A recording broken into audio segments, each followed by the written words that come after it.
everybody. Welcome back to another episode of From Boots to Suits, the podcast that is dedicated to helping all those servicemen and women as they transition through the ever-changing, often complex journey of transitioning back into the civilian world after spending time in the military.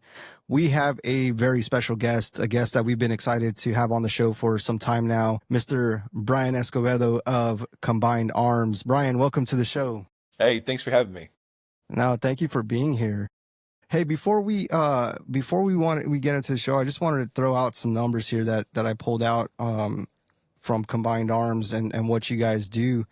But man, it's some extraordinary work that y'all are doing, you know, serving over 60,000 veterans and families in the Texas area.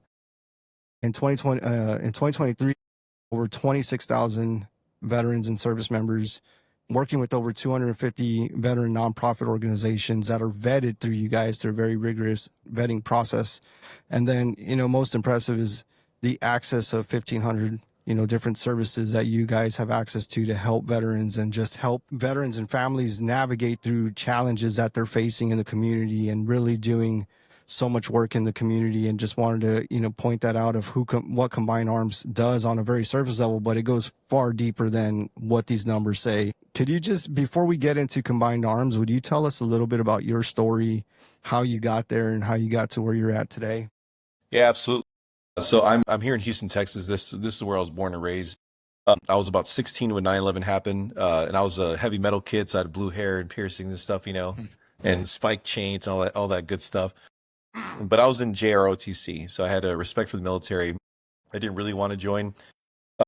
9/11 happened and it changed my mind in an instant. So I decided, you know, just that same day that I was going to join the Marine Corps. So I graduated high school, and the very next week I'm in boot camp. So I went to boot camp June 3rd of 2003. I became a combat engineer. And so my journey through the Marine Corps was, you know, hitting the fleet and doing 3 deployments. And so my first one was a MEU. My second one was an actual, you know, straight up Al-Anbar tour. The second and third tour were both Al-Anbar in 2006 and 2007. So I was wounded in combat in 2007, and that was, you know, what changed everything for me. So I'm very grateful that that I had that experience. So that was awful. You know, it was an opportunity for me to grow as a person, and it gave me a very complex problem to solve, which I worked on for years through therapy, through physical therapy, mental health therapy. So my journey into this world of military nonprofit started with me being wounded in combat. So I know what it's like to have TBI and PTSD and anxiety and be completely broke as a new veteran. I know what it feels like to lose that identity, as so many of us do. You know, I got out as an E5 in my first enlistment, so I was high achieving, and then getting out and being a freshman in college, not having a lot of money, you know, it was very difficult. So while I was in college, I noticed that a lot of my fellow veterans who were freshmen or sophomores were really struggling, both with really is 3 things. It was their mental health, their sense of self-worth, and their economic position, right? They were all, you know, we're all in college trying to get up ahead and get some upper mobility. I also noticed there was a lot of suicide ideation. There was a lot of suicides that happened.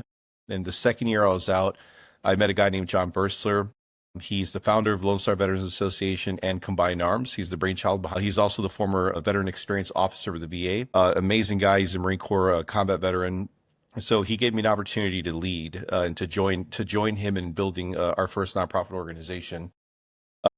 So for the past 15 years, I've been working in nonprofits. I've created 5 different programs, from suicide intervention to suicide prevention, peer mentoring, employment, and also I established 7 committees where we use data to identify and address complex social issues in the military and veteran community. So throughout the years, I've always been a guy that makes programs. I see a social issue. My background is social science. I see a problem, and I create a program to address it directly, and then measure success and alter it. So I'll go and stop there, but that's kind of my journey and how I got to where I am now. Yeah, I think that's what's most impressive of what you do and how you do it, is not only do you see the problem, but you find a way to solve for problem. But on top of that, you also drive metrics to show that the problem is being solved and how it's being solved. Or are you spending your time and resources in the right areas? That's really impressive and really important, because I think a lot of nonprofits that we talk to and that we've, you know, chatted with over the podcast, they have the great ideas. They don't know how to measure what they're doing. Is it working? Is it successful? Are they tapping into the right pockets in the veteran community. And they're kind of flying by the seam of their pants, while you and your team is very direct and purposeful on the approach and the result that you're getting. Yeah, you hit the nail on the head. So what I found out throughout the years is there's about 45,000 military nonprofit organizations in the United States. And a large percentage of those started after 9/11. So what happened is, all of our communities started to receive the first batches of new post 9/11 veterans, wounded veterans, so communities, just the American psyche responded by making these organizations, right? And 80% of them have a budget of under $100,000, and only 20% are actually viable, large or medium-sized nonprofit organizations. Many of those 45,000 have shut their doors, and really they started with good intentions, really to do immediate impact in their community. So, some of the really good ones who had leaders with business acumen and business process knowledge, and happen to have the right mission and good funders have grown, right? So I've seen them grow over the years, over the past 15 years. And so there are nonprofits, and I hate to say this, that are bad actors in this space. And so there are organizations. Actually, I worked for one early on. It wasn't a great organization. They did not have great leadership nor great programming, but they got lots of grant funding, right? And so, having that experience early on taught me what I shouldn't look like in a nonprofit, or what a nonprofit shouldn't look like, right? So there are a lot out there that, they mean to do well, but they don't have the ability to do so, or they mean to do well, but their lack of knowledge or process or how to create a program, measure things, stay in communication with their clients causes them to fail, right, or let down the client. So Combined Arms, one of the reasons we were created was to be a clearinghouse for the best of the best of the best organizations in the country. I'll get more into how we select our partners in our network, but I'll go ahead and stop there. I've noticed just that nonprofits in general, no matter what the genre, a lot of them start as pet projects because someone had an experience. And so they want to start a nonprofit around it, and then they just go. And because they're so closely tied to it, they don't have that business sense to make those tough calls or merge when they should merge. Sometimes they're a program and they're not a standalone nonprofit. And then you get so many people in that battle space all going over very little resources, and they all start dying on the vine instead of coming together and making one bigger nonprofit or working around that way. Yeah, we see it everywhere. Our term for it is egos and logos, right? So it's people that use the language, no, that's my veteran, you can't have them, right? No, I mean, the veteran and their family need to go wherever they need to go to address their issues, right, or to solve their complex issues. I'm very happy to say, here in Houston, the military nonprofit environment is very collaborative. We're probably one of the most collaborative cities in the country. We all have goodwill toward each other, and we came to understand that, the post 9/11 veteran has a myriad of needs, right? An individual has a complexity of needs over their lifetime, but you have their family, their spouse, their children, and what they need. And now you have a lot of things that not one organization can solve. You need a network of organizations to address these complex issues. That's the main reason that we created Combined Arms. Why do you think Combined Arms works so well with other organizations, or in the Houston area in general? You guys are a very collaborative unit versus in other areas where it's not so collaborative, and it almost feels like they're on a battleground against each other. Yeah, it's just it's cultural differences as leadership in those areas. So I mean, and let me just pause real quick and state the Combined Arms started in Houston back in 2016, and we meant to be a city solution. And then we grew, we expanded across Texas, and then other states started to look at us and say, hey, what they're doing there is really working, using technology to address the issue in a way that you can measure, you can see what clients are doing, you can see their progress as they consume these resources and have positive outcomes. And so we've been hired by the state of Texas to run the entire state. We were hired by the state of South Carolina to establish the South Carolina Veterans Network, and Virginia, the Virginia Veterans Network. And here in about a week or so, we're going to release the New York City Vet Connect. So we're now working with state governments to, so that they'll essentially white label our product. They hire us to build the technology and then to consult them on how to use it and how to read the data and make change. And I'll get into much more detail about how we do that later.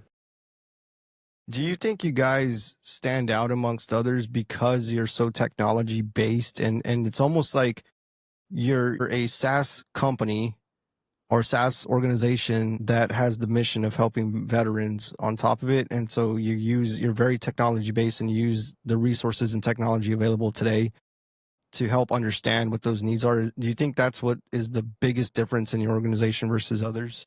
I'd say that that's a big part of it, but also we're mostly all veteran and military spouses, the staff, right? So each one of us on the team have that mindset, and we empathetically understand what it's like to be that person that we're serving.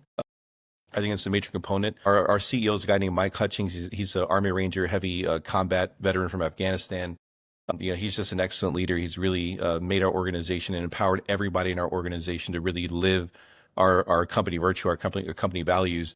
And so I think that, we all have like this extreme ownership mindset where we own what we have and we do our absolute best to improve it constantly. Right? So I think that's it. And also we are a nonprofit organization. So our company is really split into two major departments. One is the Texas Veterans Network, which is the original Combined Arms that has a physical headquarters in Houston, Texas, full regional managers in all the major metropolitan areas, and they directly work with the communities that they live in, right? The tech team, which is a software as a service team, replicates that model in other states and other major cities. That's impressive. Very. How would you say, just going back a little bit, you mentioned how your staff is all veterans or spouses of veterans. How has your own personal journey poured into Combined Arms? How have those experiences helped you take things, from different standpoints, right? And having that empathy and understanding of where veterans sit and where they stand, and using your own personal experiences to help navigate through those times for them. Yeah, the Marine Corps taught me to have high standards for myself, to have integrity. So in the past 15 years in building these different programs, it's always been important to me to prove that I'm doing what I say I'm doing, and to take risks, to try new things and measure them and see if they work or not. And if they don't work, have the integrity to cut it, let it go, try again, right? So I think that's a part of it. I'm just being an NCO, right? I was a sergeant in the Marine Corps, I was a squad leader. I'm just being an NCO. I'm looking out for my fellow vets. In the beginning of my career, I started out doing one-on-one work with vets. I did a lot of it on the clock, off the clock, especially with the suicide intervention space and the peer mentoring space, writing programs to help other veterans, to train them on how to be peer mentors and deal with crisis. So it's always been me trying something out, finding out that it works, creating a program around it, and then bringing other veterans and spouses to help to manage this program and then, push out the impact that the program has. And so I think that's just been it. It's, I have a no BS meter, and I put that everywhere in my work, all over the technology. We need to know factually, are we doing good or are we doing bad? Are the organizations doing good or are they doing bad, right? Did they let the client down or did they exceed expectations? So as I get into explaining our technology, you'll see there's lots of feedback loops. There's lots of integrity checkpoints to make sure that the client and the organizations and we, Combined Arms, are doing the right thing and the best by veterans. Yeah, let's jump into it. Let's walk through your platform and how you guys do it, because just navigating through your website, it is like no other. It almost has this shopping feel, like I'm shopping for something, I'm shopping for help, and it's got this shopping cart like feel to it. And walk us through the way you guys put it all together. Yeah, for sure. Yeah, so to begin with, Houston, we have about 300,000 vets in our community, right? So I think Texas is now the largest vet population in the U.S. I think we're about 1.3, 1.5 million vets in Texas. So this is fertile ground. So in a big city, you can do things. We have a lot of infrastructure of nonprofit and the VA, right? And the state government, they're all there, and the county government, the city government, all their veteran affairs efforts are all in one place, right? And so again, the reason that we created this technology is there was a lot of noise in this space, and it's really hard to tell which organization was a good organization, which one's mediocre or just not great. And we needed to protect the veteran, because I heard lots of people come to me. I've met thousands and thousands of vets doing this work. And, the way it used to be is I would know, just from my own personal network, an organization that can address an issue or solve a problem for a vet. So I make a referral. Hey, here's a business card, or here's a phone number, here's a website, or here's the address, go there. But once that person leaves, I never hear from them again, right? Unless they're like, hey, they sucked, right? They were no good, or they didn't solve my problem, because veterans will always tell you when things aren't going right, right? There needed to be a way to systemize that. I needed to know, did you get to where you needed to go? And when you got there, did you get what you needed? What was the outcome or the output of that interaction, right? Also, what was the dollar amount? How much did it cost the organization, the city, or the federal government to do that one thing for this person, right? And so we knew that we needed technology, a platform that could facilitate the measurements and the connections and measurements of success. and really to facilitate that no BS environment where you're going to find good organizations that are going to do what they say they're going to do. It was also very important to us that we facilitate veterans engaging with each other. There was a period of time where we had these social groups of clumps of veterans, either by branch or unit in our technology. There's a whole lot, right? So all in all, we decided on building this on the Salesforce platform. And then we got veteran and military veteran spouses to build the technology. So they're coders, they're knuckle draggers that learn how to code, and building this technology just based on one, their skill set, but also their passion for helping their fellow vet, right? So with that, I'll go ahead and jump into the user interface for a military veteran. All right, so I'll go ahead and share my screen now. Here we go. All right. Okay, so the journey, it really begins by going to combinedarms.us. Now, if you're in the state of Virginia or South Carolina, you're going to see a different layout. It's going to be the state government. It's going to be their actual website, and then when you log in, it's our technology, right? So we white label this for the state. So it begins here, get resources. You can see the page, all this cool stuff there, but it begins with get resources, right? So I'm going to log in, and I'll skip forward. And before I log in, I had to fill out a certain set of questions. This is very important to understand because this is how we achieve accuracy. But at a high level, this is where you find resources. This is where you manage all the things you've requested. This is your profile or your data, and this is veteran status info. So this is going to confirm whether or not you are in fact a vet, right, to prevent stolen valor. You can pull in your disability ratings to share with the claims officer, and you can also pull in your DD-214. I'll get into more detail about that later. But I want to begin with data. Now, this is a sensitive topic in the veteran community because we're all paranoid about our data being leaked and all this other stuff. Right. So before I even get into this, I want to say over the past almost 9 years, we have really whittled down and perfected our terms and conditions in our privacy policy. So it's written at a 10th grade reading level. I'm behind a lot of this language to just really prove that, hey, we're only using your data to connect you to organizations and for analytics. And at the end of this little presentation, you're going to understand why analytics are so important, why having data is so important.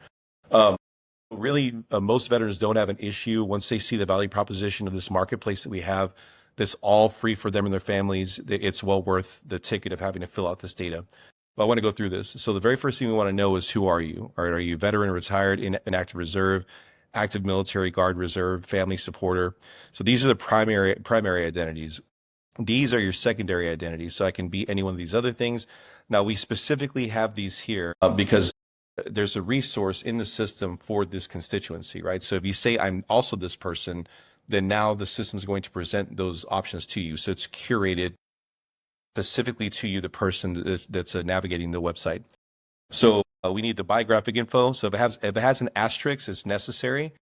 Birth date, gender, ethnicity, street address, right? Then we get to these. I want to point out these 4 data points. So the zip code, the household income, and the household composition of adults and children. What we're doing here with these 4 data points is we're looking at the federal poverty line. So every zip code in the whole country has a line that if you're a working person and you have a spouse who's not working and then you have 2 children or 3 children, there's a formula to say, hey, you need to make this much a year just to be above the poverty line. So what we're doing here is we're calculating where you are on that poverty line. So if you're at or below the poverty line, then you're essentially triaged to our intake team. So Combined Arms has a 24/7 operation of an intake team. So basically they're doing social work and case management for every single client who becomes a priority 1 client. And what I mean by priority 1 client, this means you're either homeless, you're living in poverty, or you've expressed mental health distress. Those are the main 3 criteria. And we're capturing that just by you filling stuff out, right? And the way you engage with the system. And again, the reason we're doing that is because behaviorally, you might just go and say, hey, I want a service dog, or hey, I want to go work out in a gym or something, or I want to get a better job. But there's these more pressing issues like your mental health or your financial situation. So we're prioritizing that and saying, hey, if you're expressing these needs, we need to put out the fire first, and everything else will follow from there. All right. That's the reason we're asking these questions. We want to know if you're currently renting or leasing, or if you're homeless, or what's going on with that. Again, if you're homeless or you're housing insecure, we're going to immediately give you a call the same day and talk to you and do case management. There's other stuff here. So the education level and employment status. Are you unemployed? Are you on disability? Are you looking for a new job? Yes or no? And then what is your earning potential, right? That's what this question is. So all these metrics for us are necessary because it's going to help us to, if we need to, custom make a plan for you or address certain things that, hey, you've been underemployed for a decade, but you don't have an education. We're going to talk to you about getting a trade or going to university, using your benefits to go to school. And so this allows us to know where we need to meet you at as far as where you are in upward mobility. We want every veteran to be economically stable, and I'll get more into why that's important later. And we want to know your military biographic info, so your MOS, what generation you are. So there's certain organizations that only serve a certain range, a certain branch of the military, a certain kind of MOS. So that's the reason we're asking these questions, or a certain generation like pre-nut. Then we're asking discharge status. The reason that is, if you have a dishonorable discharge, you are statistically likely to live in poverty your whole life. So if we flag this down, then we're going to connect you with second chance employment. What that means is there are companies out there, there are industries out there that will take somebody that has a dishonorable discharge, and these are well-paying jobs that will get you in a better economic position than you were before. So that's the reason behind each one of these questions. We've whittled it down. It takes about a minute and a half to fill it out, and so once that's done, then you're in the platform. All right. Is this only for vets in the Houston area or across the state of Texas? The entire country. So any veteran anywhere in the world that's a U.S. veteran. So you can be stationed in Germany or South Korea or Okinawa, Japan, or Nebraska. You could be anywhere. So we are a national network of veteran service organizations. Yeah. Okay, great. And so the different resources that are out there are also, so that if, let's say Nebraska, right, it will pinpoint resources in Nebraska for that veteran. Yeah. So yes, it's gonna. If we don't have a local presence there, it's going to show you the national network. And so I'll get into that, how we segment that in a sec. I do want to show you real quick, since you talked about, the national profile. These are clusters of all of our clients. And so I mentioned to you that, we run the whole state of Texas, South Carolina, Virginia, and soon New York City. All the rest of this is word of mouth. And so we don't do a whole lot of marketing. We do, regular marketing, but we don't have a presence in, for instance, Southern California, but we have a massive representation of clients there. Reason is veterans are, they're joining from these major pockets. They're telling their other fellow vets about it in their group chats, when they're calling each other, say, hey, I found this great thing. So all the rest of this is word of mouth, because at the end of this process, you refer a friend if you want to. So I want to jump right into the digital marketplace. All right. So this is really important. Before I get into it, you'll see right here up front, this is Rate Us. Now, this is one of those integrity checks, right?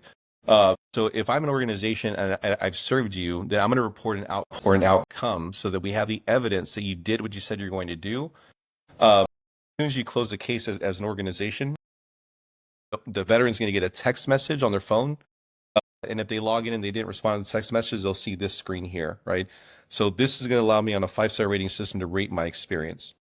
Now, if it's 3 stars or below, automatically, one of our regional managers is going to be pinged to call the organization and to have an accountability conversation. So the client would have left some notes here saying, "Hey, look, they didn't help me out. It wasn't a good experience," or anything like that. So if they do that, then we're calling the organization. We're holding them accountable. Now, we're not a governing body. We are an accountability body. And so, we hand select these organizations. We go through a very rigorous due diligence process to make sure they're the best of the best and they have ethical leadership, and I can get into more detail about that later. But we go through a whole lot just to make sure the right people are getting on the bus to state. But even then, sometimes they can just let a person down, and we want to know every time that happens, right? So we're taking it upon ourselves to call the organization, hold them accountable, and if necessary, calling the veteran or their spouse or whoever the client is, and then manually connecting them to a different organization that might be a better fit to solve their issue. So that's what this is for right up front. Again, I said that's an integrity check on ourselves, on our organizations, and also with the veteran client. All right, so this is the main thing. This is the big show. All right, this is the digital marketplace for veteran services. Now, behind these doors, there are 2,200 resources. So we've actually grown since what you read since 2023. So we're now at 2,200 resources, almost 700 organizations, and we're fully nationwide. All right, so what we did, in the beginning, we started with 7 organizations and 21 resources.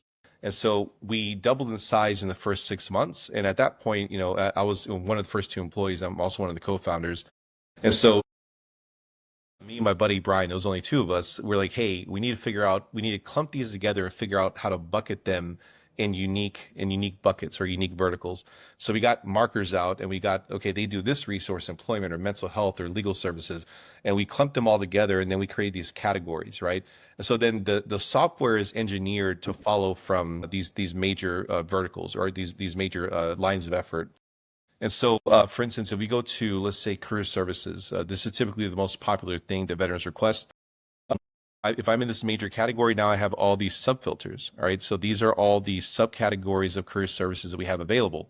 If I scroll down, I see there's a few organizations. I'm going to look at, let's see, nationwide. There's a lot of organizations I can choose from. So if you remember that movie, The Hurt Locker, at the very last scene where that guy goes and chooses a cereal, and he's like freaking out because there's too many choices. Well, that's the reason we created these little filters. So I'm going to go to transition workshop. Now it's parsing down the list. So I see that one thing, resume writing. And now I have these 3 organizations I can work with. Now, you notice down here, it defaults to in my region. So if I'm in a metropolitan area where Combined Arms has a presence, Texas, Virginia, South Carolina, New York City, or Southern Florida, you're going to see the regional or the local layer of resources, right?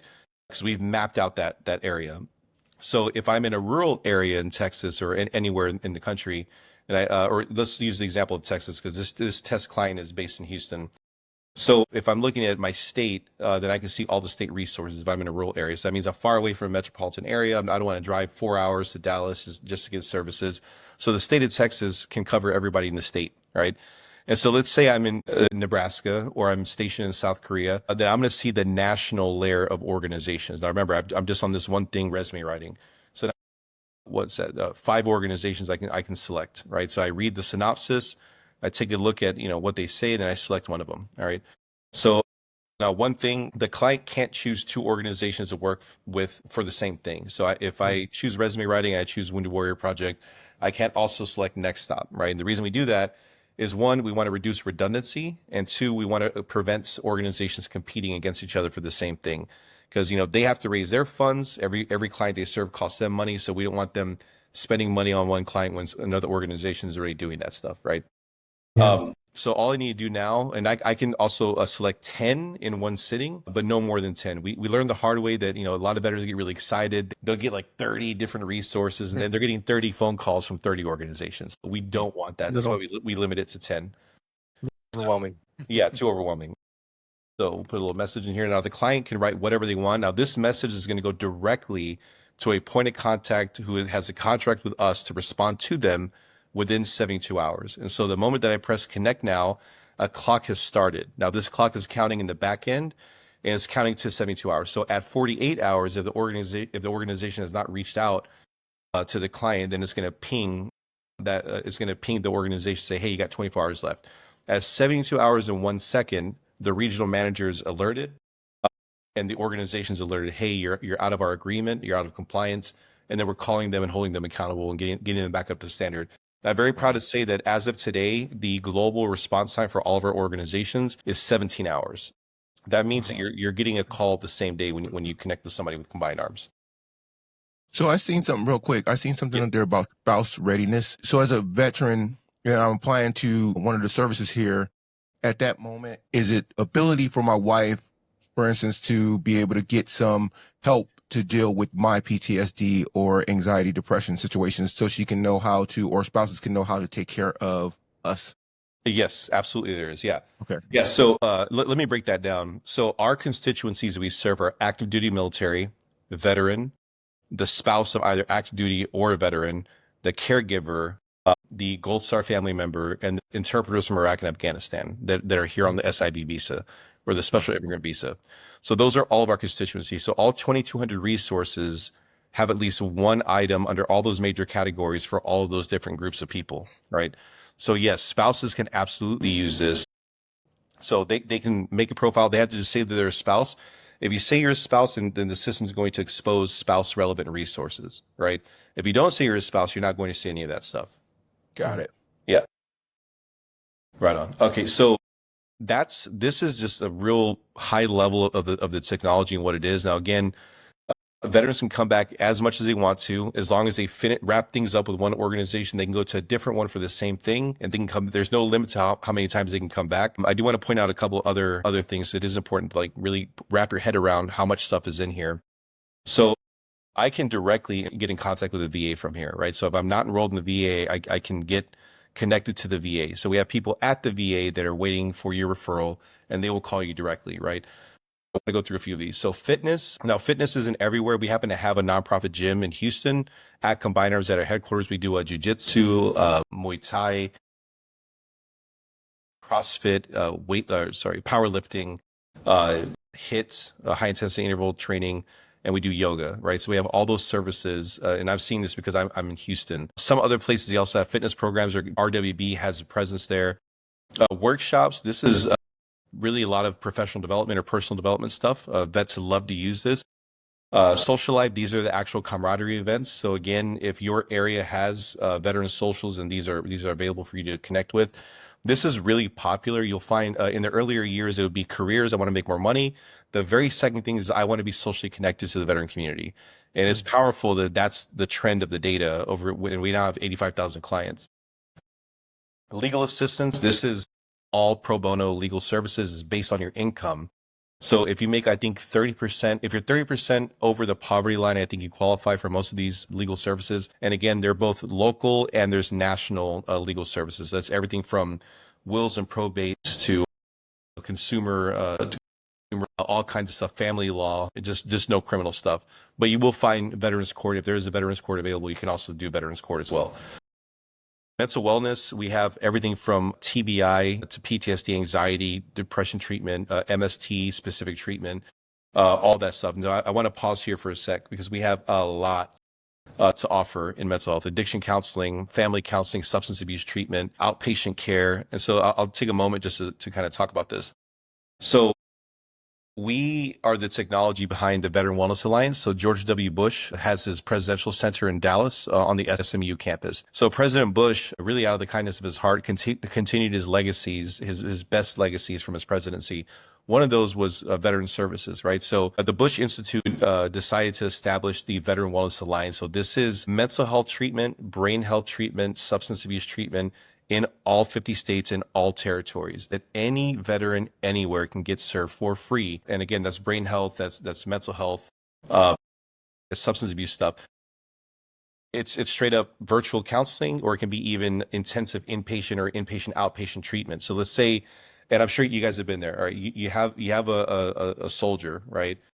And it's a friend of yours. You know that they're down and out. You know that they're spiraling out of control. They've lost their job. Their relationships are broken. They're economically in a bad place, and you know they're going in a bad direction, right? And you wish, if only I can just take them out of this environment for a little while and to get them into treatment. So that's inpatient, outpatient treatment. If a veteran applies for this, they can be flown to Atlanta, to Chicago, or to LA, and they'll be put in a hotel.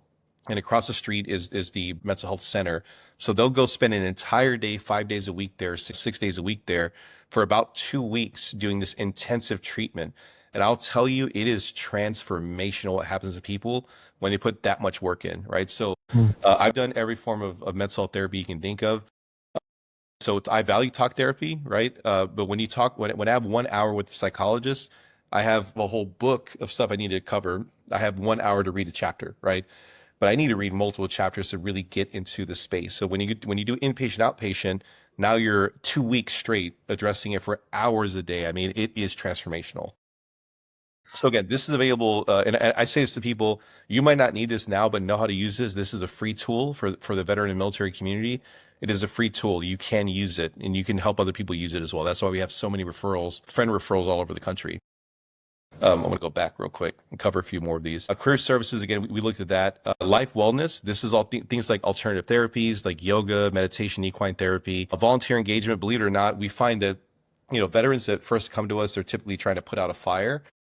Typically, they're 6 years out of the military. They've gone through a few jobs. They dropped out of college.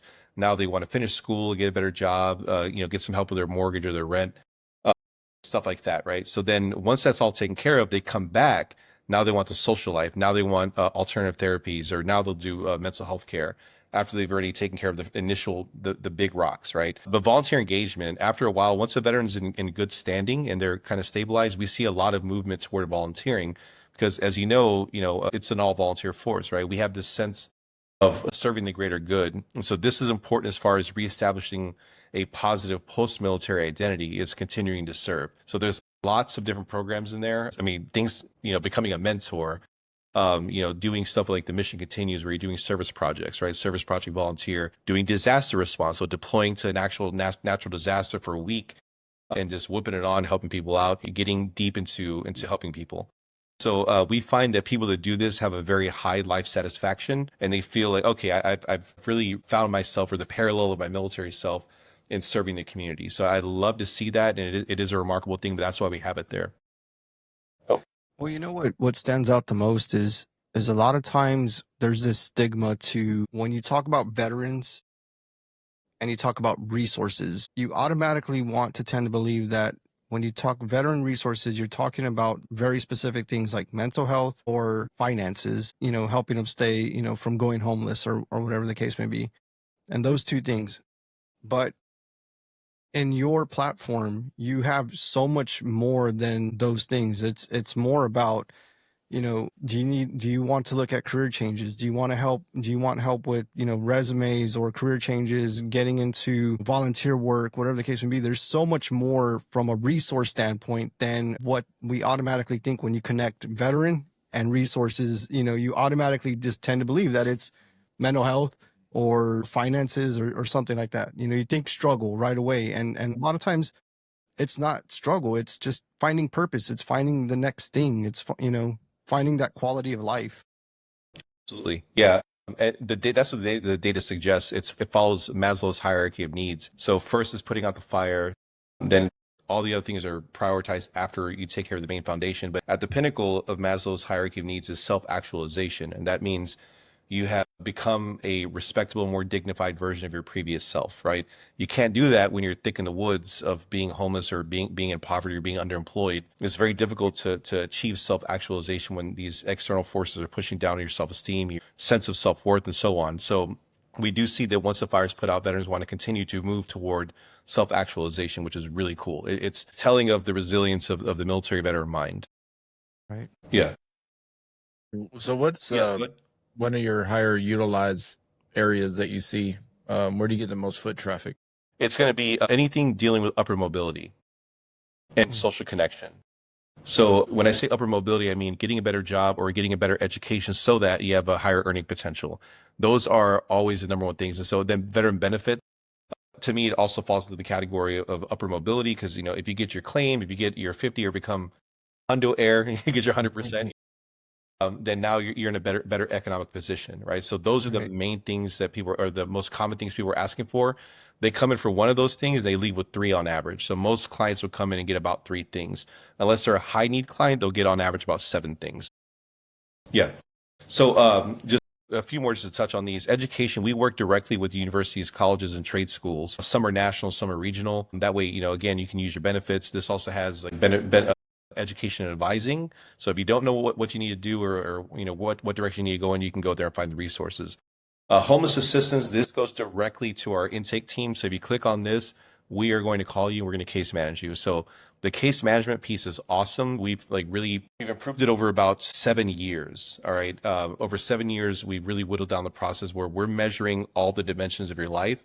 Where are you having the most pain in your life? Where is the most struggle? Then the social workers are manually connecting you with organizations that can directly solve that problem. So that's a very important thing to understand about us is we're going above and beyond. We're not just, hey, here's the phone number. We're not doing that. This is, if you're in trouble, we are going to call you. We're going to help you and we're going to case manage you. All right. Benefits as you're going to find your county and your big organizations here that are going to do this for free. So we do not work with those predator organizations that are charging veterans for their disability claims. And if you're listening and you are using those folks, they might say, they're going to get you whatever the max amount, but they're going to take 15, 20, 30% of your money, right? And some of the worst ones I've heard take a portion. They do it in an ongoing basis, so they're always getting a cut of your disability benefits. So avoid that at 100%. Use a nonprofit organization to do this or a county service officer. Yes, it's going to take longer. Yes, you're probably going to have to appeal once or twice to really get all your stuff accounted for. But it's better than having somebody else take your money for you or take your money from you, right? So Yeah. This is available all for free. Everything in here, nothing costs anything to any of the veterans. Entrepreneurship, we work with multiple veteran entrepreneurship organizations. There's different programs in here. So veteran does want to start a business, there's lots of resources in here, programs, classes, and things like that. Food assistance is just what it sounds like. I mean, geez, you're going to be shocked when I show you some of the data here shortly. So I'll hold off on that one. Health service. This is mostly going to be VA, the VA medical center, but it also in some places is like county healthcare. So if you need to get connected to health services, you're gonna find that stuff there. Financial assistance, again, just like homelessness, you're going to go directly to the intake team for case management. This is indicating that you're in need of more high touch, not just clicking stuff. SIV, of course, this is about 1/3 of all of our resources or all the organizations. We asked everybody, hey, would you serve an interpreter that served in combat with the Marines or the Army? About 1/3 of them said yes. And so this door here is just for them. I talk more about our involvement with the fall of Afghanistan and working to create this program later on. But and then burial services, this is, the end of life planning. So this is, your burial benefits. So the federal government has all the national cemeteries in the states. All states have their state version of a veteran cemetery as well. So you'll find that stuff here. And finally, land and home loans. So this is going to be both the VBA, the Veteran Benefits Administration, and in this case, the state of Texas, because they also have stuff like that. You can buy land through the Texas Veterans Land Board. Again, it's different wherever you go. So those are all the major categories. Again, it changes depending on where you are. I want to move on to data, but do you have any questions about the digital marketplace or the services in there? No, I don't really think there's a need that isn't addressed. Yeah, man. And we asked, hey, what did you not see in the system, right? So now this was much smaller. Like I said, 7 organizations, 21 resources. Now it's almost 700 and 2,200 resources. So that's all because we keep asking the veteran, hey, what else do you need, right? What do you guys need, right? And we have the data to tell us that. So let me start with that point, the data. So what we're looking at here, this is demand signals. Every resource in our system has a monthly threshold. That means in 30 days, this is the max number of referrals I want from Combined Arms, right?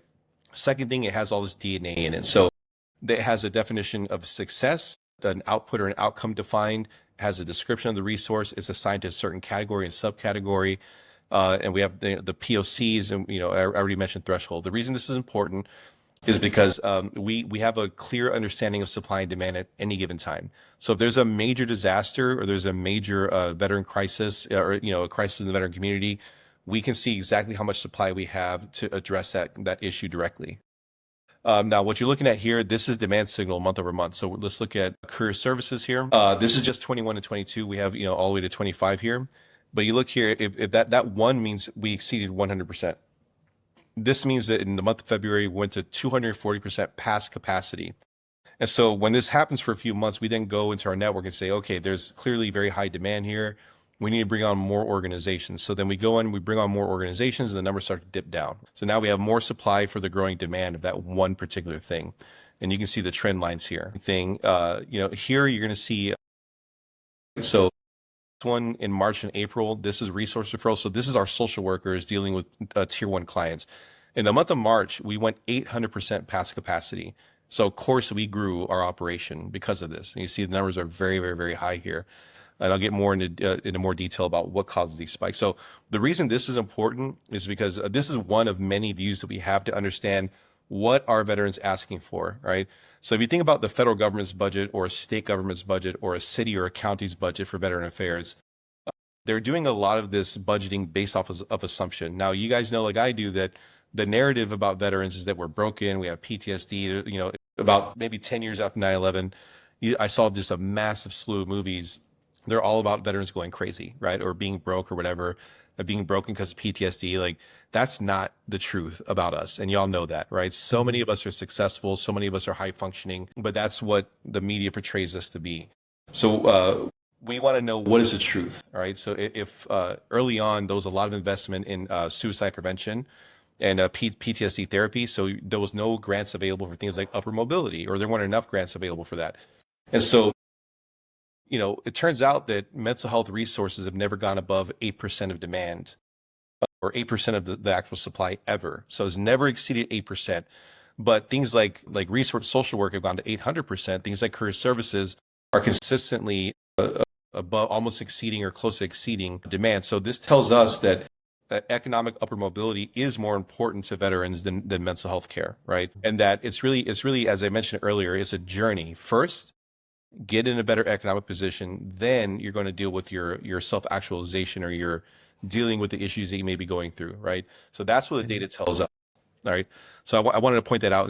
That's the reason we're asking these questions, is because we want to know factually what's happening. So what we do with this information is we go to the state government who's hired us, or we go to the communities, the community leadership. We say, hey, we've noticed this massive spike in this area for this particular thing. Your veteran community is suffering. Let us help you. All right. I want to tell a very specific story about that.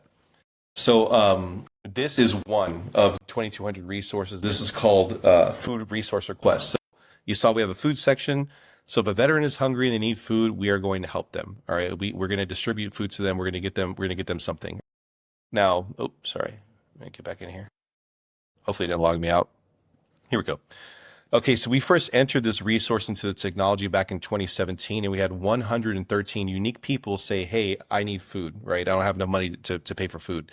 Then that number kind of dips down in 2018, 2019 goes even lower, and then bam, COVID happens, all right? So if you remember during COVID, the CARES Act was a stipend from the federal government. If you were laid off, you could get some money to kind of cruise by for a couple months. Now that ended in August of 2021, and this is where we see this big spike happen.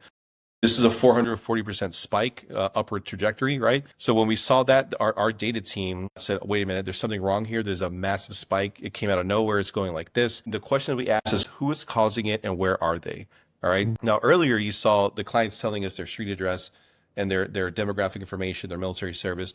So what we did is we isolated the resource, who requested this particular resource, what is their demographic, and where they geographically located. What we found is that it was active duty military, mostly around this base in Houston, Texas, called Wellington Field.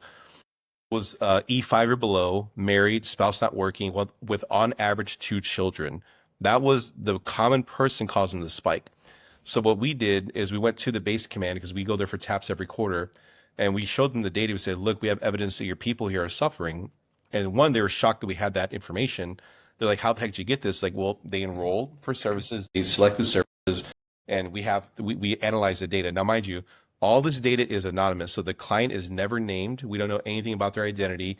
We just know that a Marine, 39 years old, served at this certain time, has 2 kids and a wife, requested food assistance in this area, this zip code, right? So it is all anonymized. So no one's identity is ever exposed to anyone. Now, back to the story. So they were shocked we had it, and we assured them that we follow the highest security compliance and security standards, and that they came through our door to get services. So the next thing we asked them is, like, will you let us solve this problem for you? And they said yes. So we worked with the base command to do a food distribution. And so the day that we did this, there was a 5-hour line. I mean, there was cars wrapped all the way around the buildings, and these are men and women in uniform, all right? And their trunks are popping open. We're putting the food in the back. And then, my CEO is there, a bunch of the staff is there, and the base command is there. And we look at each other like, man, we just solved a real life problem using data. And we were so pumped up about that, because that problem would not have been identified had we not taken a look at the spike and said, who's causing this? And had we not asked all those questions when you had to build a profile, we would not have been able to identify the exact constituency that was suffering and where they're geographically located. So again, it might be a pain in the butt to some people to provide that data, but this is a real life benefit, and this is the I guess the case in point of why. So what we did after that food distribution is we went back to the data team and we said, okay, let's pull in some CDC data, let's pull in some public data, and blend that together and find out where exactly the other hot pockets of need are, right? So that's where we go to. Let's see, one sec here. Where to go? See if I can pull this one up. Give me 1 second. Let me pull it. Here it is. Okay. So this is data blending. All right. So what this means is now we have 4.5 billion, or sorry, 4.5 million data points on 85,000 veterans, military, and family. Right. So those are all of our clients that have come in and made profiles. So that's a lot of data, right? But then the CDC and the VA have a lot more data about veterans. So we're taking that data. So now we know, well, where are they? What zip codes are they in? Where are the big clusters of veterans? So let's say that I need to start a new nonprofit chapter for employment or mental health or whatever. Well, now I can see where they are on a map, and I can plant my flag there and have more of a higher percentage of success because I'm in the right place, right? So location, location, location. Then we got VA data, we got CDC data. So we pulled in well-being index information and poverty information. Where are the most impoverished counties with the highest veteran population, and where people self-report being the most unhappy or unfulfilled in life. And so that's what you see here. These are these dark spots. All right, you can see how many clients we have. And again, all the data is anonymized, so it's not people's names. It's representative of the demographics that are living in the state. So we look here, say look at Harris County. Hopefully you can see that. But you see that we have 7.98%. The civilian population is about 7.98 out of 10. The veteran community is at 4, right? So we're about half of the well-being index of the civilian population. Now, a few years ago, we were about 1 point under the civilian population. But then after COVID and after this massive spike happened, we got this huge influx of people needing a lot more complex assistance. So the most hurt, the community experiencing the most hurt found us, and now they're flooding the gates and coming to us for all kinds of help. So that brought down the well-being index down to 4, right? About half the civilian population. So now what we know, and you can see here we have 30,000 clients in that one county. We have 30,000 cases in that one county. We have 11,600 clients, so on and so forth. So we have lots of information. So this is a GIS tool specifically for the veteran population, where we can dig deep into identifying the real problems the veterans are facing. So we're not guessing; we're using data to tell us what's actually happening, right? And so, just a little more on data, how we use it. So a few years ago, and my background was in social science. So a few years ago, I started to study the data, and the team was looking at, well, who needs the most help? And so what we did is we clumped the whole network into these major verticals, right? So we started this thing called the collaboration committees, and it's based on this concept called public deliberation, where you outsource a problem to a group of people, they chew on it, and they bring up a hybrid solution, right? And so I started doing that with employment, with mental health care, with volunteering, with what we call essential services. So this is like all the the services that are like food assistance, housing, financial assistance, homeless assistance. So we clumped all of them into these major efforts that are distinct from another one. So employment is distinct from housing services, right? And so the goal was to get all the organizations in our network that do, let's say, housing, and then learn about each other, and then share best practices. And then after we do that, then it's us showing them the data. Hey, by the way, this is your common client. They're coming to you, and then these other organizations. What does that mean? And so then we outsource the solution to work better together, or to collaborate better together, to these group of leaders in these organizations, right? So it would result in SMART goals, right? So over the next 6 months, we're going to drop down, or we're going to increase employment by 30%, right? Or job placement by 30%, or we're going to do so many referrals if somebody needs mental health care to alternative therapies, right? So we found all these symbiotic relationships in the technology, where we say, I'll give you one quick example. We found that employment agencies were referring to legal agencies for expungement, right, or removing a warrant from their record, right?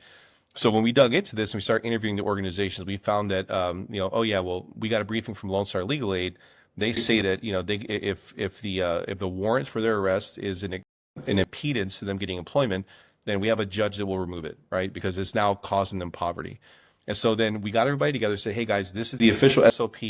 The moment that a veteran has a warrant or can't work because of a background check, immediately refer them to this agency. They're going to solve the problem, and that makes the person employable in about 2 weeks, right? Wow. So prior to the data, no one knew that. Like no one knew that these organizations were symbiotic, or that we could solve a problem like that, right? So again, that's the value of having the data and being able to actually see what's happening in the background.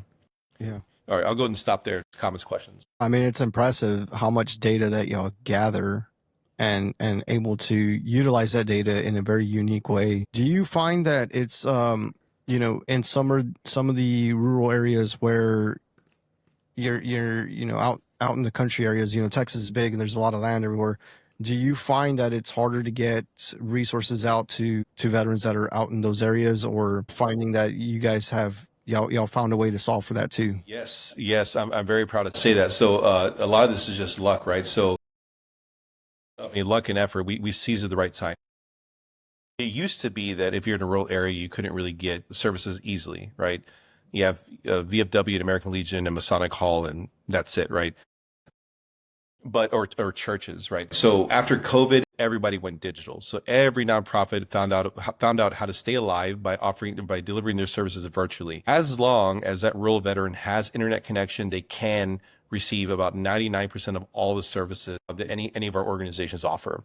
And so with that, we have solved the rural problem, because this is, again, a national network of organizations that can deliver all this stuff digitally, right? Now, the only problem is if I don't have internet connection, then I have to go to the library or whatever, go somewhere where I can get internet connection to receive the services. Yeah. So have you noticed, like each region has their own struggle, or is the struggle pretty much the same throughout the United States? That's a really good question. It's different. It's different. It's the same general pattern of economic upward mobility, right? Everybody wants to get into a better position, but the priorities are different in different places, right? And this is like, for instance, in Texas, it was always careers and camaraderie. In South Carolina, it was benefits and employment.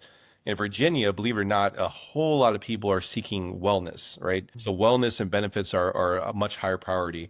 And the assumptions we make, and of course, the data can tell a lot more retirees there that are taking part using the system. Right. But then the demographic of users are going to change over time. They're going to change what the priorities are. Generally speaking, we find, again, that veterans care most about economic upward mobility, getting out of poverty. And as soon as that's done and they put out the fire, then they're coming back to do more advanced things, right? A better job, better education, and ultimately like mental health care and volunteering, right? Yeah. That's what we see. Does the data allow you to look at trends from years past and also use that data to forecast what's going to happen in the future for a certain demographic or a certain market? Yes, I'm so glad you brought that up. Yes. So here's two business cases. Year 3, we realized that there was a spike for mental health care requests in Q4. So leading up to Thanksgiving, it goes way all the way up. And so then the mental health organizations get strained and they say, man, we can't take any more people. They have to wait till next month. So now the client's very dissatisfied because there's a whole lot more. There's a longer wait time. And so what we did is we said, okay, well, what we're going to do next year is we're going to do marketing ahead of the curve spike. So we started reaching out to everybody, do marketing, saying, hey, if you requested mental health care in the past, don't forget that it's here. Come and get it. We also expanded more. We got more partners that were ready to meet that big bump in Q4, right? So that was the purpose of the mental health committee. So sorry, we called it the wellness committee. It was both mental health care and alternative therapies. So we got those two groups together and we decided we're going to do marketing ahead of it. We're going to get more people to meet the demand in Q4, and it worked. We got a lot more people and we had a lot more supply. So just a larger bulk of people that otherwise would not have sought mental health care did seek mental health care and alternative therapies. The second business case is employment. So we know that the majority of people joining the military are joining directly after high school. So that's really in Q3 in the summer months. So we saw a big spike every Q3 going through Q4. That's when everybody's wanting to get a job, right? So when the professional services committee got together, we showed them the data. And then again, we started marketing ahead of the spike and we said, hey, come and get it. These are the employment agencies. We had the number of how many we could take, and we were very carefully looking at the supply number. And we'd had identified a second and third tier job placement agency that could come on if demand went too high, right? And so again, it worked like a charm, right? Those people are like also scholarships. Like anytime universities have scholarships, if somebody said, I want to do medical, right? So then we can directly market or not market it, but inform people that have requested that in the past that is now available for them, right? So these are just two business cases and how we're using the data to get ahead of problems. That's impressive that you guys are able to get all that data and then utilize it for your forecasting. That's huge. Yeah, man, it's the coolest thing is showing this and like teaching other states how to do this. So here in the next decade, we hope to be in all 50 states. Man, I hope it happens sooner than that, but we want to be in every single state, everywhere, and we want to ultimately be the national thing that that everyone knows about. So when you're in the military about to get out, you're coming to us. So you're doing your skills bridge program, so that you walk right into a job, right? You're getting your disability benefits taken care of, so that you're walking out with a job, with a better income, going to school, whatever that looks like to you. But our dream and our vision is that every active duty service member will start planning their transition about a year out, and they're working with us to do that, right? That's our dream, because if that happens, we are preventing so much suicide, we're preventing so much poverty, so many things that are unnecessary suffering. It's all here. People just need to know about it. Yeah, I think it would be huge if you guys are able to do that a year out, and it almost becomes, you know, alongside with TAPS, you have to go through Combined Arms, you have to register with Combined Arms within that year of ETS, you know, to get your final stamp. You've had to already go and do all these things. It would be amazing. We have some irons in the fire right now, talking to TAPS people, you know, doing demos to them and showing them the value proposition. We just met with the SFAC, the Senate Veteran Affairs Committee, some of the representatives.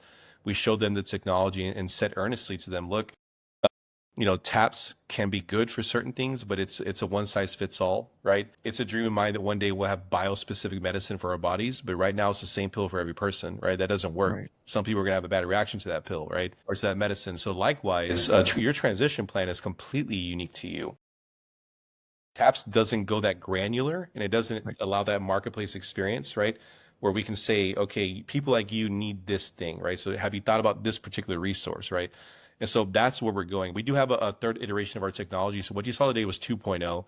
3.0 is going to have predictive and prescriptive analytics. What that means is I'll be putting a statistical group of people like me in my area, and it'll then forecast, hey, people like you that clicked on these things of this demographic typically needed this as well. Do you want it? Right? Then it'll be yes or no. And then you just like, you know, when you do your Amazon shopping, when you buy a bathrobe, it's going to say, hey, get some slippers too, and get some basic. Yeah. Like, you know what I'm saying? So that's where we're going. And so that means we're going to get even further ahead of problems by, I guess, being preemptive and saying, hey, you might need this, man. So check it out. The cool thing about that is that we're going to have a survey where we're going to ask you 10 questions, and you just answer, like, how would you rate your sense of purpose? How would you rate your social life? How would you rate your economic position on a 1 to 10 scale? So if I score a 3 on my social life, for instance, it recommends a social event. I consume the resource, I go to the social event, then we ask you again, did that help? And then if the delta moves forward, then now we have exact evidence that, okay, this program moves somebody's well-being index 3 points forward, right, on average, or 5 points forward on average over time. So now we can really understand what it means to that organization and what they do, right?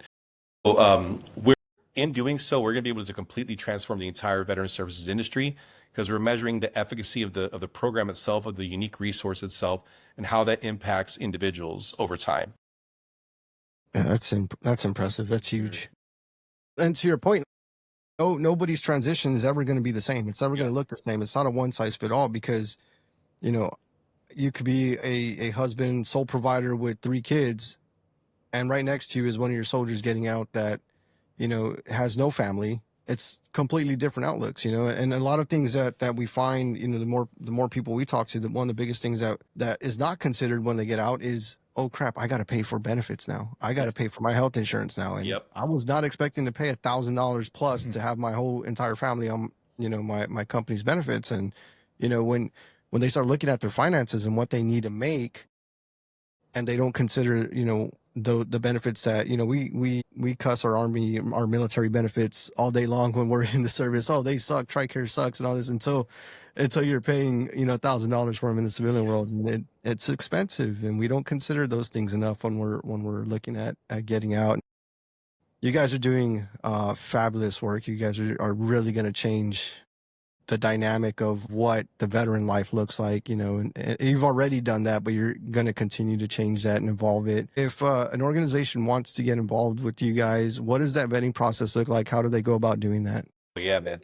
So first and foremost, we had to have the data evidence that we don't have enough supply for that particular thing in the area that they operate in, right? And so if that's the case, then they can apply to us to join our organization, or we go and find them, right? So it's a two-way street. Once we have evidence that we do need more of that kind of organization, then we do the due diligence process. And so what's going to happen is they're going to fill out this complex smart form that really categorizes all their services in certain places and has information that we're going to investigate. So then we commission investigation on the organization. So we're taking their IRS number, their 990, or the IRS, their tax return. We're doing a financial analysis on how they spend their money. So they have to be 80% of their funds have to go toward programming. If it's less than that, then that's our ethical line. Then we're probably not going to take them. But the reason this is there's a lot of nonprofits out there where they pay the CEO 90% of the budget, right? That's their salary. 10% toward programming. They have a great website, but they don't actually do anything at all. It's kind of unethical. That's number one. Number two, we're going to do a 35 keyword search on your board of directors and the program managers that have the program that will be entering our system. We're looking at the individual person to see if they've been sued for sexual harassment or embezzlement or any other shady stuff. There's 35 keywords that we're looking at. We're then going to study that. We're going to rate the actual programming itself using publicly available data. And so we'll see what the public has scored, the programming and the organization itself. Then we're stalking them on social media. We're looking at their posts at their website, and then we're calling people that left bad reviews. So if you left a bad review, then we're reaching out to you saying, hey, will you give us an interview? Tell us what happened what was your experience with the organization? When we find red flags, we find lawsuits, we will find everything, right? We confront the organization and we make sure that the bad actor isn't working there anymore, or that they corrected the program that had a low rating, or that they at least made things right with a client that complained about them. And if they haven't, they don't get to come in, right? They do not get to come in. We're extremely protective of our constituency. So that's what it takes to join Combined Arms. So once that happens, we're going to code them into the system, put them in the appropriate place where the right audience can find them. Then we're going to train them on how to use the tech and explain to them that they have to respond within 72 hours, report an output and an outcome, and then ask the client if you need anything else. They're going to then refer them across our vetted network to another organization. So that's the process. So Yeah. a long answer to a short question. No, that's great, because you have to do that. There's too many out there that are just, scamming the system. Looking, they got a pretty face, and there's nothing pretty about it. There's so many, man. Like, I gotta say, I do have a lot of righteous indignation about that. I'm kind of like a crusader when it comes to protecting veterans. It means a lot to me. I worked for a bad organization. I've seen veterans screwed over by bad organizations. So I want to completely cut them out of the circle. So the cool thing is that funders that fund nonprofits like ours or other ones in the military veteran space, they'll come to us and say, hey, have you guys done an investigation on X organization? And we'll say, as a matter of fact, we have, and here it is. We'll share it with you. Here's what we found. This is why we did not invite them to join our network, right? Or this is why we did invite them to join our network. So we have that accountability and that visibility on hundreds of organizations across the country. So anyway, I'm not sure if you had another topic or something like that at the end, but at some point I do want to kind of talk about general mindset advice or things I've seen over dealing with veterans for about 15 years. No, go for it. Cool. Let us have it. One thing I've noticed, and this kind of burnt me out a couple times, I started with doing suicide intervention and peer mentoring and all this stuff. So I've met the same veteran over and over and over and over again. It's the one that has a bad situation going on, but it's not their fault, and you're the only person that can help them, right? And typically, that person, when you go above and beyond for them, they'll maybe take the advice, or they just won't do it. They won't change their pattern of behavior that's causing this, and they certainly won't admit that it's their fault that they're in the situation that they're in. So that's the person I've met hundreds of times. And then I get really NCO on them and be like, accountability, no, it is your fault, take accountability and change your life. What I've seen, this is where I've seen the most failure, right, of getting out of the military. One, the person did not plan. They have no idea, no direction that they're going into. They're going back to an unhealthy environment that they came from. Right. They're not hanging out with new positive people. They're lifting them up. They're going back to Jody on the block and back to their old bad habits, right? People that go back to their old neighborhood where they had a bad life or they had bad friends or bad family are more likely to fail. They're more likely to crash. People that either move back to a positive environment or find a positive environment intentionally, find better friends, find a better support system, are much more likely to be successful than those who do the opposite. So that's one thing, a bit of advice for every veteran listening out there. Even if you've been out for a while and you're still finding yourself stuck in a rut, who's around you? Who are the three people you spend the most time with, right? And are they lifting you up? Are they challenging you to grow? Or are they accepting the status quo? Are they bringing you down? That's a very important thing to address. The other thing, so number one is planning in your social environment, is your mental attitude about your, I guess, your post-military identity. So I mentioned earlier that I lectured for about 2 years with the Travis Manion Foundation on a social theory that I wrote, and it was called post-military identity. So it was me trying to understand, why do we get so funky when we get out of the military? Why do we get so what is this existential crisis that we all experience, and what do you do about it, right? So I just, out of pure luck, I had a really hard fall when I got out, but then I got saved by really good friends and people that asked me to continue to be a leader. And I wouldn't be here doing this stuff had it not been for them giving me an opportunity to lead, right? And just having a chance to express my NCO love or NCO self in this space, right? And so what I learned over time is that there's really three layers that a person has to focus on, right? The first one is the internal layer, it's your inner mind, right? It's your dialogue, your inner dialogue, and that has to be positive. If it's negative, if you have negative self-talk, if you have a lower self-esteem, if you attack yourself or talk yourself out of doing things that'll make you grow, you know that you have a negative inner dialogue. So cognitive behavioral therapy will help a person to rewire the brain to be more positive and to defeat those negative voices that are going to hold that person back in life. So the very first thing that has to happen is the person has to establish a positive inner dialogue, that one that has goodwill toward them, that is willing to work and take the necessary means to move ahead in life, right? And to love the person, to love the person's self, to allow them to be kind to themselves. So that's number one. Number two is what I call the familial layers. This is the people that are closest to you, the people you spend the most time with on a daily basis. So you have to be excellent to them and they have to be excellent to you. If they're not, you have to change it. I think one of the hardest and yet easiest things to do in life is cutting bad people out of your life, cutting out toxic people, but everyone has to do it. And once you do it, you realize, wait, that wasn't that hard, right? So like, it is so important. I'm telling you, life is a team sport, and the people that are on your team are going to lift you up or bring you down. That's just Right. how it is. That is 100% true. So if you're managing your inner dialogue and your inner mind, and you're choosing the right people around you, both professionally. So professionally should be people a little bit above you, or people that are moving in the right direction to exceed or to excel in their life. And friend wise or family wise, it has to be those family members and those friends that are lifting you up and not bringing you down, right? That believe in Right. you, that want to see you succeed. And so the final layer is what I call the communal layer. And this is you, once you've mastered your inner mind, once you've mastered your network of people that you decide to spend your time with. The third one is giving back to society. You saw that volunteering was a big thing in there. I've been a volunteer leader, geez, probably this entire time. I'm always volunteering for some sort of leadership position. And I found that when I got in the military, that was my raft. That was my safety raft, right? Volunteering made me feel again like I was aligned with the greater good. Like I was Right. doing what I was meant to do. The reason I joined the military was to go punch bad guys in the face, right? But it was really, I was aligning myself to the greater good, right? I was sacrificing myself to make sure the world is a better place. That happens when a person is volunteering. When you go to service projects, when you become a mentor to a kid that grew up and had a really bad life, and you see that impact on them, you feel a sense of like what's the word for it, stability, right? You kind of you feel that pride of wearing that rank on your shoulders, right? Or that uniform, because that uniform represents excellence. It represents something great that's much greater than yourself. So in the same way, giving back whatever it is, your time, your treasure, your talent, giving it out for free to just make the world a better place, and focusing on your immediate environment, not solving hunger in Africa, but what's happening in your exact neighborhood. What is the closest thing that you live to that needs help?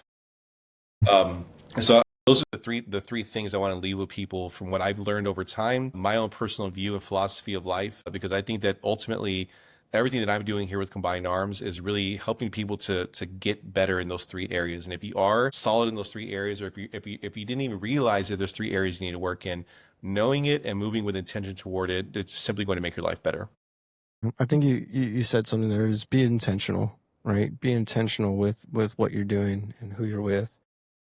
I in the very first episode of From Boots to Suits, I shared my own personal journey, my own story, and how on the outside looking in, it looked like I was successful in my job, in my chair at work. I was successful, but I was working for a company that was very Wolf of Wall Street like.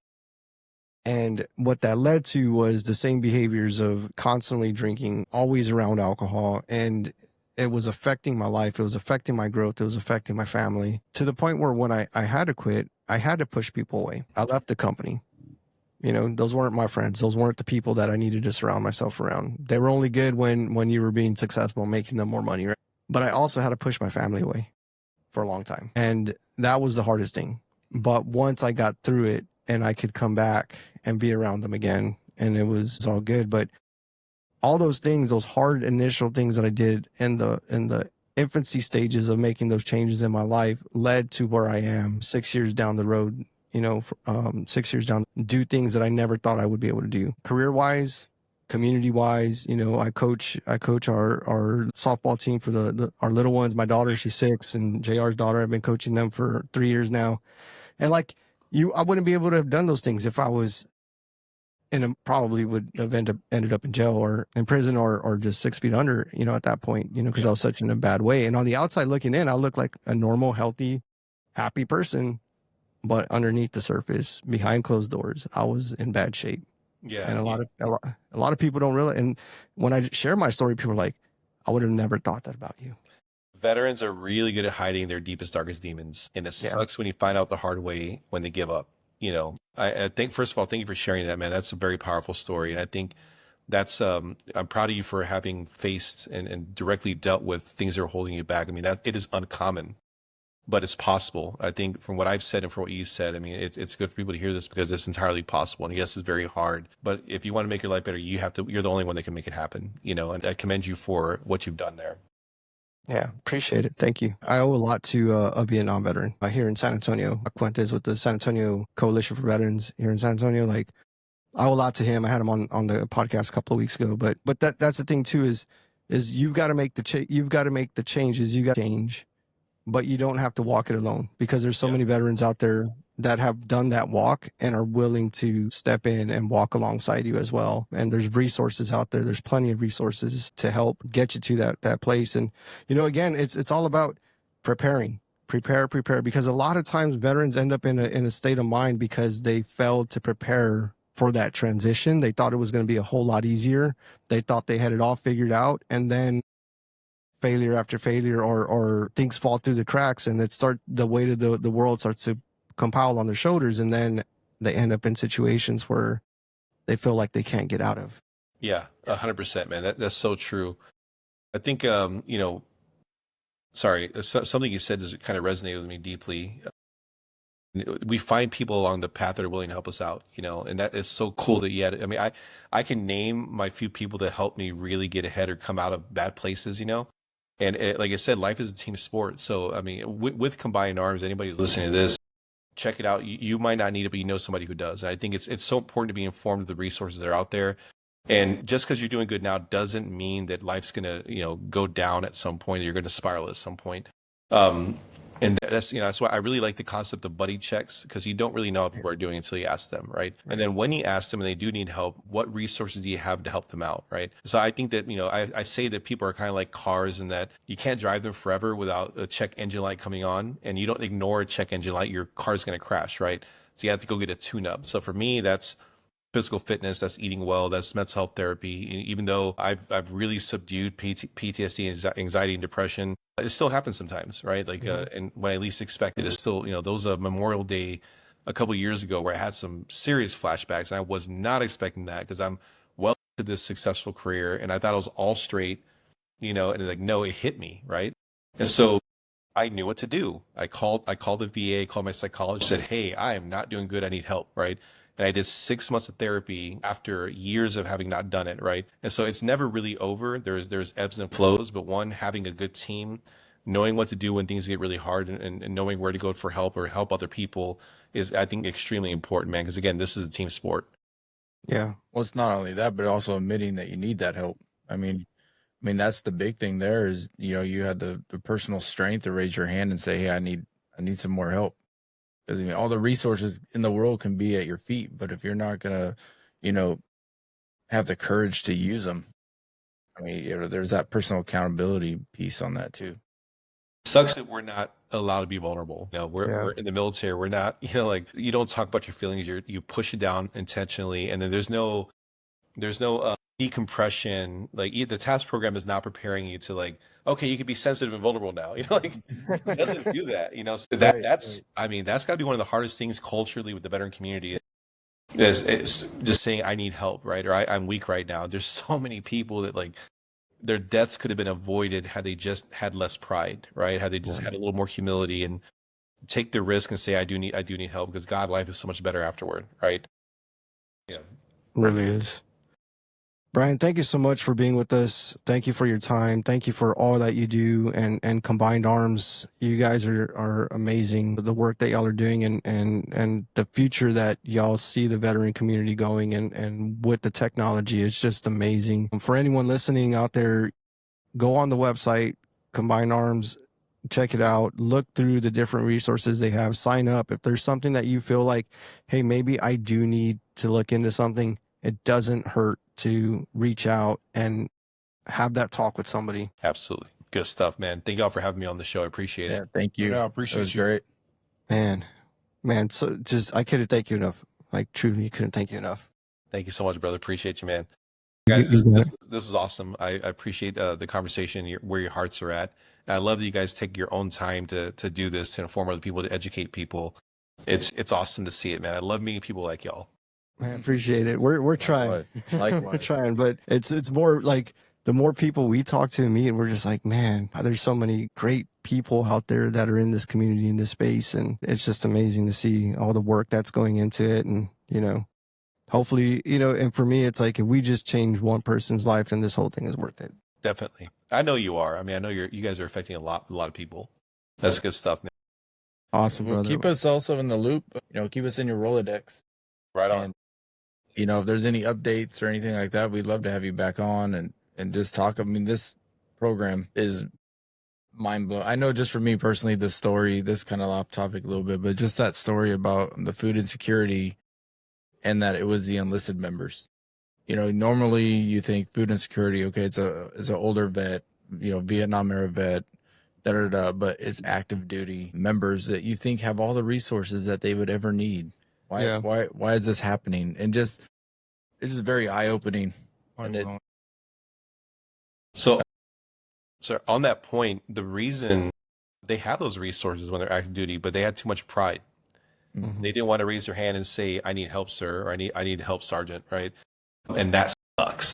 What kind of military environment have we created when outside agencies have to solve a problem because culturally we're too inept or we just aren't set up to go and ask for help? It's embarrassing. It can be embarrassing, but you can feel a sense of shame, right? What an awful barrier to have, right? So NCOs, especially if there's any active duty listening, the NCO and the staff leadership are responsible for creating an environment where people can feel supported or feel vulnerable, right? Right. And yes, it's very difficult because the military culture is quite the opposite. But it is on the individual leader to facilitate and foster that environment of being able to open up and say, "Yeah, I need help," right? So the best NCOs, in my opinion, are the ones that are in tune that much with their people, and can sense it and can have those honest and frank conversations, right? So I want to see more of that. I want to see more of that in the military and also out as fellow vets helping each other out. I think that's the only way you kill the stigma. I mean, there's stigma about any time you need any kind of help, mental health or financial or whatever it is, there's a stigma there. So a lot of people keep it quiet, but it takes leadership to change that culture to where people can raise their hand and feel comfortable knowing that they can get the help and it's not going to affect their career. It's not going to affect anything along the line. It's just part of the process. I mean, and if you vibe with a family, you're going to struggle. Yeah. So we had not to delay too much, but we had a lot of HPD officers, so Houston Police Department officers, come to us that are veterans. And we met, I forgot what her position was, but her whole job was to talk to vets in HPD that needed help, and then she would bring them over to Combined Arms. And they would receive their mental health care from us, from our network, as opposed to within HPD, because of the fear that if they, admitted they had PTSD or something, they'd be kicked out, right? And again, that sucks. Like this leadership has to create the environment. They wouldn't get kicked out in HPD, but the belief and the fear that they would, it was enough for them to have to secretly come to us and seek services. It's just crazy. Again, you have to think as a leader what kind of environment you're creating for the people under you, and how are they actually doing. Again, I want to see more of that. If I could go back in time and be an NC all over again, I'd do a whole lot more of that. There was a time where I was a pretty mean corporal. I was a pretty mean dude for a while, and I regret that. I think now my leadership style has morphed a lot, and learning, just becoming older and wiser. Well, it's part of that whole process of military leadership. Is you see the movies, you see the way things were, and then you have this idea of what you're supposed to be once you put those stripes on, and then you create this fear for that younger junior enlisted person to come to you and say, I need help, and they feel shame, belittled, all these things, and then before you know it, they're not going to ask for the help that they need. And you also got to consider that sometimes, some of these guys that are joining, are coming in on waivers already. So they already got a waiver for 2 or 3, 4 kids and that spouse. So when they're coming in as an E1, it's going to be hard, Yeah. That's where that peer support comes in at. I know the police department have some of the divisions have a peer support thing throughout Texas, for sure. where you can contact somebody through the peer support channel that is not in your particular organization or at your department, because there's a fear of losing your weapon, et cetera. I think in the military, we need the same thing. More of a peer support thing where we can open up about some of those things, and maybe not have to open up at, VFA 140, whatever your troop is, be able to touch bases with somebody that's just down the line, where you can have conversations with people that's not directly in your chain, so that way you don't fear of getting set back or some kind of scrutiny on you, because we're all supposed to be tough and not have to say much because of how we're trained to be go-getters. Let's just say that. For sure. Bryan, thank you so much, man. It's been a true pleasure. Couldn't thank you enough. And we hope to have you on again. Yeah. Absolutely. Yes. That'd be great. Yeah. We'll get you out to dinner or lunch or something, man. Just let us know. Right on. All right. Outstanding, y'all. Thank you so much for your time. Thank you. Yeah. And for listening. Take care, y'all.